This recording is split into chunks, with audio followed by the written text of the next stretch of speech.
మీలో ఎంతమందికి తాటి ముంజలు చూసినట్టు ఇష్టమో కింద కామెంట్ చేయండి. ఎలా చేస్తారో కూడా చూసేద్దాం పదండి. ముందుగా నాలాగా లేతగా ఉండే తాటి ముంజలు 2 డజన్లు తీసుకున్నాను. ముంజలు మాత్రం భలే మెత్తకున్నాయి. బండి కొక్కేంకి దోపేసి బయలుదేరాను. వడదెబ్బలు కొట్టే సూర్యుడికి దెబ్బ కొట్టే ప్రయత్నం ఇది. తాగేమంటే కడు ఫ్రిడ్జ్ అయిపోవాలి. సూర్యుడి దెబ్బ పడక ముందే ఇంటికి చేరుకోవాలి.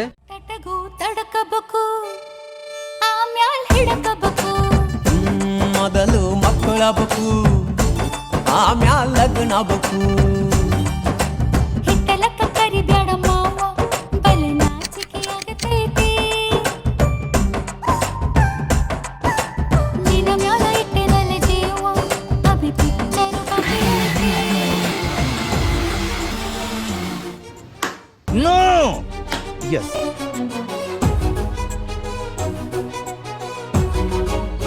ఫైనల్ గా జ్యూస్ అయితే రెడీ అయిపోయింది. తాగితే ఎలా ఉంటుందో మరి. ఇలాంటి వీడియోల కోసం ఛానల్ సబ్స్క్రైబ్ చేసుకోండి. జ్యూస్ అయితే కేకలా ఉంది.